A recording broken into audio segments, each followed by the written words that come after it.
హైదరాబాద్ లో కన్సల్టేషన్ మరియు 3,500 రూపాయల colour Doppler test Avis hospitals లో ఉచితంగా పొందండి.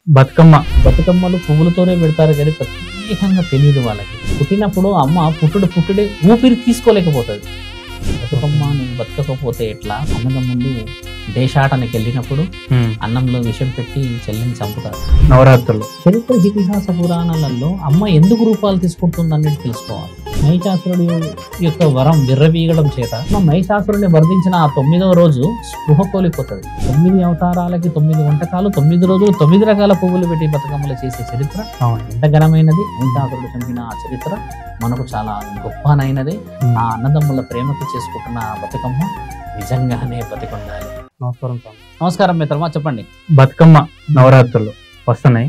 సో బతుకమ్మకి నవరాత్రులు డిఫరెంట్ ఏంటి, అండ్ ఇంకోటి ఏంటంటే పూజా విధానం ఏంటి అసలు? బతుకమ్మలు తర్వాత నవరాత్రులు చాలా మంది తెలుసుకోవాల్సింది ఏంటంటే నవరాత్రులు అనేది అమ్మవారు దుర్గాదేవి యొక్క రూపాలు అని చెప్తూ ఉంటారు. దుర్గా అనేది ఏంటంటే దుష్ట రాక్షసుని చంపడానికి అమ్మవారు ఎత్తిన రూపం దుర్గా రూపం. మహిషాసురుడి యొక్క శక్తి, మహిషాసురుడి యొక్క వరం విర్రవీగడం చేత ఆయన్ని చంపడానికని పార్వతీమాత ఎత్తిన అవతారమే ఈ నవరాత్రులు. అమ్మవారు ఏం చేస్తుందంటే ఆయన శక్తిని ఆయన మహిషాసుని చంపే శక్తి సరిపోకుండా అమ్మవారు మొదటి రోజు బాల త్రిపుర సుందరి అవతారం ఎత్తి ఆ రోజే కుమారి త్రిపుర సుందరి, యవ్వన త్రిపుర సుందరి, వృద్ధాప్య త్రిపుర సుందరి అనే 4 అవతారాలు ఎత్తి మొదటి రోజు ఈ రాక్షసుడికి సంబంధించిన ఒక శిక్షని అమ్మవారు ఆమెలో పూనించుకుంటది, అంటే ఒక శక్తిని. రెండవ రోజు ఏం చేస్తారంటే మిత్ర, అమ్మ గాయత్రీ మాత అవతారాన్ని తీసుకొని అమ్మవారు గాయత్రి రూపాన్ని తీసుకొని తర్వాత 3వ రోజు వచ్చేసి అమ్మ లక్ష్మీ స్వరూప రూపాన్ని తీసుకొని మళ్ళీ 4వ రోజు వచ్చేసి అమ్మ. మనము చరిత్ర ఇతిహాస పురాణాలలో అమ్మ ఎందుకు రూపాలు తీసుకుంటుంది అనేది తెలుసుకోవాలి. మహిషాసురుడు ఏం చేస్తాడంటే మిత్ర, అందరినీ నష్టపరుస్తాడు. డబ్బుని, ఇల్లుని, ఆస్తిని, అంతస్తుని, పేదవాళ్ళని, చదువుకుంటున్న వాళ్ళని. అట్లా ఆయన ఎంతమందిని ఎన్ని విధాలుగా ఇబ్బంది పెడితే అన్ని రూపాలు. బాల త్రిపుర సుందరి అని అంటే ఆయన పిల్లల్ని ఇబ్బంది పెట్టాడు. గాయత్రీ దేవి రూపం ఎత్తింది అని అంటే ఆయన చదువుల తల్లి, చదువుకు సంబంధించిన వాళ్ళందరినీ ఇబ్బంది పెట్టాడు. సరస్వతీ మాత రూపం ఎత్తుతుంది అంటే చదువుల గురువులని వీరందరిని ఇబ్బంది పెడతాడు. లక్ష్మీ స్వరూపం అంటే డబ్బు నష్టాన్ని, ఆస్తి నష్టాన్ని చేయడం చేత. మళ్ళీ లలితాదేవి రూపాన్ని ఎత్తుతుంది. మాంగళ్యం అంటే గౌరీ మాత, మాంగళ్యానికి సంబంధించిన ఆడవాళ్ళని ఇబ్బంది పెట్టడం. తర్వాత వచ్చేసి అమ్మ వచ్చేసి మళ్ళీ మహిషాసురుడ వరదని రూపం ఎత్తుతుంది. దుర్గాష్టమి దుర్గా రూపం ఎత్తుతుంది. మహిషాసురుడ రూపం ఎత్తిన రోజు అమ్మ ఎందుకు మహిషాసురుడ వర్ధని రూపం ఎత్తుతుంది అంటే అమ్మ బలి కోరే ఆయన గారు అందరినీ రక్తాన్ని చూడడం చేత దుర్గా రూపం ఎత్తుతుంది. ఆ రోజు ఆయన విలువలని కోల్పోయేలా చేయడం చేత తర్వాత రాజరాజేశ్వరి అవతారాన్ని ఎత్తుతుందమ్మ. ఇన్ని అవతారాల యొక్క ప్రత్యేకతలు కేవలం అవతారాలు మాత్రమే చెప్పాము. ఆ రోజు ఆ యొక్క రోజు ప్రత్యేకతల వివరణ బతుకమ్మలకి ఏ విధంగా పోల్చి ఉన్నది అని ఆలోచిస్తే 9 రోజులలో అమ్మ బతుకమ్మ చరిత్రని మనం చెప్పుకుంటాం. ఇక్కడ అమ్మ మొదటి రోజు పూజ చేసుకున్న రోజు ఏదైతే మొదటి రోజు అమ్మ అవతారాన్ని బాల త్రిపుర సుందరిగా తీసుకుంటుందో మిత్ర, అమ్మ వచ్చి మొదటి రోజు ఎంగిలి పువ్వుల బతుకమ్మ చేస్తాము. ఆ రోజు అమ్మకి కేవలం పాయసం మాత్రమే సమర్పించాలి. రెండో రోజు గాయత్రీదేవి అవతారం ఎత్తినప్పుడు అమ్మ ముద్దపప్పు బెల్లంతో మాత్రమే పూజ చేయవాలని. ముద్దపప్పు ఆ రోజు వచ్చేసి గునుగు పువ్వులతో చేస్తారు. 3వ రోజు వచ్చేసేసి ఇప్పుడు మనం ఎక్కువ శాతం ఏం ఆలోచిస్తామంటే మాత్రమా బతుకమ్మలు పువ్వులతోనే పెడతారు కానీ ప్రత్యేకంగా తెలియదు వాళ్ళకి. ఒక్కొక్క పువ్వుకి ప్రత్యేకత ఉంటుంది. ఈ పువ్వులో ఈ పూజ పెట్టాలా అన్న విషయం తెలియదు. అమ్మ వచ్చేసి మళ్ళీ లక్ష్మీ స్వరూపాన్ని ఎత్తిన రోజు ఎక్కువ శాతంగా అమ్మ ఏం ఆశిస్తుంది, బెల్లంతో పెట్టిన పాయసం. అంటే ఈ బెల్లంతో చేసిన అటుకుల బెల్లం చేస్తారు, లేకపోతే పరమాన్నం చేస్తారు, ఆశిస్తారు. మళ్ళీ అమ్మ 5వ రూపం ఎత్తిన రోజు కేవలం అట్టు అంటే మనం దోశ అంటాం ఇక్కడ, అట్లతో చేసినది మాత్రమే ఆశిస్తుంది. ఆ రోజు 5వ రోజు మన వాళ్ళు చేయాల్సింది ఏంటంటే మిత్ర, ఎక్కువ శాతంగా ఈ లలితాదేవికి సౌభాగ్యం అంటే చాలా ఇష్టం ఉంటుంది. ఆ రోజు వాయినాలు ఇచ్చిపుచ్చుకుంటారు. అంటే ఈ పసుపు కుంకుమలు పంచుకోవడాలు, ఇచ్చుకోవడాలు, వాయినాలు ఇచ్చుకోవడం చేస్తారు. 6వ రూపం వచ్చేసి సరస్వతీ మాత రూపం ఎత్తుతుంది. సరస్వతీ మాత రోజు ఈ అమ్మవారు బతుకమ్మలు ఆడకూడదు. ఆ రోజు 6వ రోజు అమ్మవారు అలిగింది అని అంటారు. సరస్వతి మాతకు స్వతహాగా ఈ ఆడడాలు పాడడాలు ఇష్టం ఉండదు, కేవలం ఆశీర్వాద బలవంతుగా చదువుతుంది కదా, చదువుల తల్లి కాబట్టి 6వ రోజు ఆడనీయరు బతుకమ్మ. మళ్ళీ 7వ రోజు మన వాళ్ళు వచ్చేసేసి మహిషాసుర వర్ధనికి అమ్మకి మీరు బాగా వినిండవచ్చు, ఈ షకినాలు అని అంటారు కొంతమంది, అవి బెల్లంతో చేస్తారు, వేప ఆకుతో ఉంటది. మహిషాసుర వర్ధని అని అంటే కాళికమాత రూపం, మహంకాళి రూపము. ఆ మహంకాళికి ఇష్టమైన ఏంటంటే వేపకొమ్మలు వేపాకులు, కాబట్టి వేపకాయలు లాంటివే చేసి ఆ శకినాల రూపంలో పెడతారు. 8వ రూపం వచ్చేసి అమ్మ దుర్గామాత.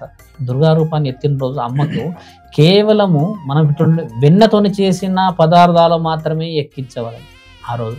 మళ్ళీ 9వది వచ్చేసి అమ్మ రూపము మహిషాసుర వరదని, 9వ అవతారం వచ్చేసి మిత్ర. ఈ 9వ అవతారం చాలా ముఖ్యమైనది, సద్దుల బతుకమ్మ. అంటే అప్పటికి అమ్మ అవతారాలు అయిపోతాయి.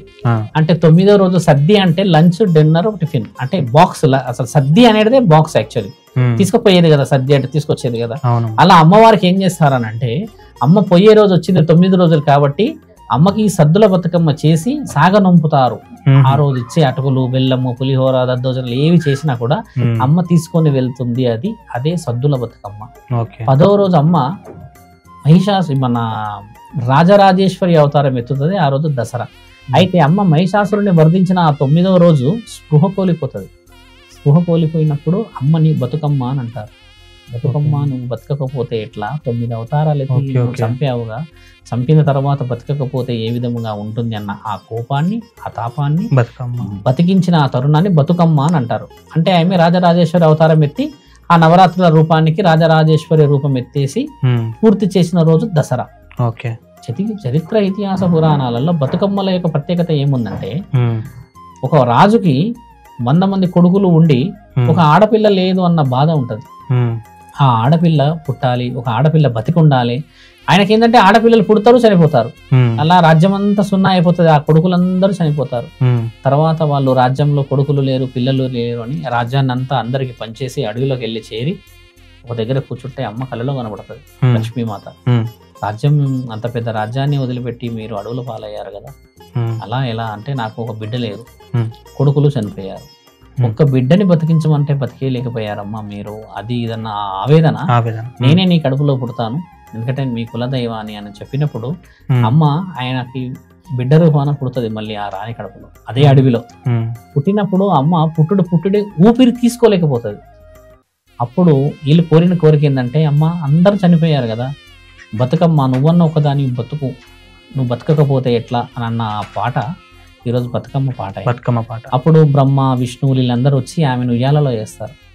ఎందుకంటే ఊపిరి పోవద్దు లక్ష్మీమాతది, అవమానం జరుగుతుంది, తల్లిదండ్రులకు మాట ఇచ్చింది, రాజ్యాన్ని నమ్ముకున్నాడు, కొడుకుల్ని కోల్పోయాడు, బిడ్డల్ని కోల్పోయాడు అన్న ఆ తరుణం అమ్మ నీ బతుకమ్మ బతుకమ్మ అని అందరూ ఆశీర్వదిస్తారు. ఆ ఆశీర్వదించినప్పుడు ఆమెను ఉయ్యాలలో వేసి ఊపుతూ ఉంటారు గాలి తగలాలని, అదే బతుకమ్మ బతుకమ్మ ఉయ్యాలో. అలా లక్ష్మీదేవిది యొక్క పండుగ ఇది ఒక విధముగా. మళ్ళీ అన్నదమ్ములు 7 ఉంటారు, 7కి 7 భార్యలు ఉంటారు. అల్లారు ముద్దుగా ఒకే చెల్లె ఉంటది. ఆ చెల్లె అన్నదమ్ముల ప్రేమని, అన్నదమ్ముల బాంధవ్యాన్ని చాలా తీవ్రంగా పంచుకుంటుంటే ఈ వదినలకు కుతంత్రం, మమ్మల్ని అంతగా చూడట్లేరు కానీ ఉన్న ఈ ఒక చెల్లెని అన్నదమ్ములు ఓ పూజలు చేస్తారు, ఓ భక్తితో ఓ అని అలా కొంచెం ఏడుపు పెట్టి ఆ ప్రేమని తట్టుకోలేక, ఆ గారాబాన్ని తట్టుకోలేక అన్నదమ్ముళ్ళు దేశాటనకి వెళ్ళినప్పుడు అన్నంలో విషం పెట్టి చెల్లిని చంపుతారు. చంపేసేసి అన్నలు ఏ ఊర్లో పెట్టినా, ఏ పొలంలో పెట్టినా, ఇంటినిగా పెట్టినా గుర్తుపడతారని ఇంటికి గుమ్మం ముందు పెడతారు. గుమ్మం ముందు పెట్టేసేసి అలంకరించేస్తారు. అన్నలు తిరిగి వచ్చేలోపు అక్కడ ఒక చిన్న తంగిడి పువ్వు, ఎల్లోయిష్ పువ్వు ఉంటుంది, ఆ తంగిడి పువ్వు మొలుస్తుంది అక్కడ చెట్టు. అదేంటి చెట్టు గుమ్మంలో మొలిసింది అని చెప్పి అన్నదమ్ములు చెల్లేది అంటే చెల్లె లేదు, ఎక్కడికి వెళ్ళిందో కనబడతలేదు, చేస్తలేదు అన్న ఆ తరుణం మేము చెల్లెని ఎత్తికేసి వస్తామని వాళ్ళందరూ సంవత్సరం తర్వాత మళ్ళీ తిరిగి వస్తారు. ఎక్కడ చెల్లి దొరకదు. అప్పటికి ఈ తంగిడి పూల చెట్టు చాలా పెద్దగా పెరిగిపోతుంది. ఆ చెట్టు కింద కూర్చుంటారు వీళ్ళంతా. అప్పుడు ఆ చెట్టులో నుంచి ఒక మాట వినబడుతుంది, అన్నయ్య అని. అదేంటి చెట్టులో నుంచి మాట వస్తుంది అన్నయ్య అన్న మాట విని చెట్టుకు పెట్టి వింటే జరిగిన వృత్తాంతం అంతా చెప్తుంది చెల్లి. నేనైతే రాలేను తిరిగి, మీరు ఇదే చెట్టుని పూజించండి, ఈ చెట్టుకు ఆకులైన ఆ కొమ్మలను పూజించి ఆ పువ్వులను పూజిస్తే అందరి ప్రేమలో నేను ఉన్నవట్టే అని అన్నప్పుడు ఈ యొక్క తంగిడి పూలు పెట్టి ఇదే వదినలందరూ జరిగిన తెలుసుకొని వీళ్ళందరూ కలిసి ఆ చుట్టే తిరుగుతారు, ఆ చెట్టు చుట్టూ. ఈ విధంగా తిరుగుతూ బతుకమ్మ బతుకమ్మ ఉయ్యాలో అన్నప్పుడు వాళ్ళ ప్రేమని వాళ్ళ బాంధవ్యాన్ని తలుచుకుంటూ ఎందరో ఆడవాళ్ళు ఏడుస్తూ, కొంతమంది ఆనందంగా ఏడుస్తూ చేసుకునే ఆ బతుకమ్మ పండగ కూడా తంగిడి పూలు పెట్టకపోతే పూర్తి కాదు. తంగిడి పూలు తెచ్చే పెడతారు వాళ్ళు. తంగిడి పూలు ఉండాలి అనేది అన్నదమ్ములు పోయే తెస్తారు. ఎందుకంటే ఆ రోజు చెల్లెని పూలు పోయారు కదా, ఆ చెల్లెని పూలు పైన ఆ అన్నదమ్ములు ఇప్పటికీ అదే పువ్వులు తెస్తారు, పోయి తంగిడి పూలు పెడతారు. తర్వాత వాళ్ళు వచ్చేసి ఇప్పుడు మనము గోనుగు పూలు పెడతాం, బంతి పూలు పెడతాం, తర్వాత జిల్లేడాకులు పెడతాం. జిల్లేడాకులు పెట్టి కొన్ని గరిక పెడతాం, కొంచెం గడ్డి పెట్టి తమలపాకులు ఇంకా వేరే వేరే ఆకులన్నీ పెట్టి చేస్తున్న ఆ పూజా తరుణం నీళ్ళల్లో వేస్తారు తీసుకొచ్చి. ఆ సద్దుల బతుకమ్మ ఎందుకు పాగే నీళ్ళలో, ఈ పారే నీళ్ళల్లో వేస్తారంటే ఈ రాజు అడవిలో ఉన్నాడు కదా, ఆ అడవిలకు చేరడానికని ఈ బతుకమ్మలు వేస్తే ఆ సైంటిస్టులు అందరూ ఏం చెప్పారంటే ఇన్ని పలు రకాల పువ్వులు కలిసి వేస్తున్న ఈ బతుకమ్మలో జిల్లేడు ఇలానే కలుపుతున్నందుకు ఈ నీళ్ళల్లో ఉన్న విషపూరితమైన జీవులు చనిపోయి ఆ నీళ్లు తాగిన వాళ్ళకి బాగుంటుంది అనేది నిర్ధారణ చేశారు. రకాల పువ్వులు వేస్తాం, అవన్నీ నీళ్ళలో కలుస్తాయి, దాని నుంచి నెగిటివిటీ అంతా పోయి పాజిటివిటీ వస్తుంది. అదొక వివరణ. ఇలా సైంటిఫిక్ గా కూడా మంచి రుజువు చేసి పడ్డది. సైంటిఫిక్ గా రుజువు చేసాము. అన్నదమ్ముల యొక్క కోరిక బతుకమ్మ, లక్ష్మీ స్వరూపం పుట్టింది ఇక్కడ. నా తల్లి పార్వతీ మాత 9వ రోజు మహిషాసుర వర్ధని చేసి మహిషాసుని చంపిన తర్వాత నేల కొరిగి శరీరాన్ని వదిలేస్తుందేమో అని బతుకమ్మ అని చెప్పి 10వ రోజు రాజరాజేశ్వరి అవతారం ఎత్తిన పండగ ఈ రాజరాజేశ్వరి అవతారం. అంటే ఒక్కొక్క రోజు ముద్దపప్పుతో చేసేది బెల్లం ఒకటి, అటుకులతో చేసేది బెల్లం ఒకటి, పాయసం చేసేది పరమాన్నం ఒకటి, అన్నంతో చేసే అన్నం ఒకటి. అన్నపూర్ణాదేవి అవతారం ఎత్తిన నా తల్లి అన్నపూర్ణ అవతారం కూడా ఎత్తుతుంది. 6వ రూపం ఎత్తినప్పుడు అన్నాన్ని నానబెట్టి, అదే బియ్యాన్ని నానబెట్టి చేసిన దద్దోజనాలు, నీ బియ్యాన్ని నానబెట్టి చేసిన ఇంకేదైనా వంటకాలు చేసి కూడా పెట్టడం మన దాంట్లో శుభ సూచకం. 9 అవతారాలకి 9 వంటకాలు, 9 రోజులు 9 రకాల పువ్వులు పెట్టి బతుకమ్మలు చేసే చరిత్ర ఎంత ఘనమైనది. అది నవదుర్గ నవరాత్రుల రోజు చేసుకోవడం ఎంత చరిత్ర శ్రీరసనమైనది. మహిషాసురుడు చంపిన ఆ చరిత్ర మనకు చాలా గొప్పనైనది. ఆ అన్నదమ్ముల ప్రేమకి చేసుకుంటున్న ఆ బతుకమ్మ నిజంగానే బతికుండాలి, బతుకుంటారు. ఖచ్చితంగా చేయాల్సిన పండగ బతుకమ్మ పండగ. అది మిత్ర మీరు చెప్పిన చరిత్ర బాగా వివరించి చెప్పారు స్వామి. నిజంగా ఇంత టైం తీసుకొని ఇంత దూరం వచ్చి జనాలకి ఎలాంటి ఇన్ఫర్మేషన్ తెలియాలో అలాంటి ఇన్ఫర్మేషన్ ఇచ్చి నాకు కూడా క్లారిటీ ఇచ్చినందుకు చాలా థ్యాంక్స్ స్వామి. ధర్మో రక్షతి రక్షత.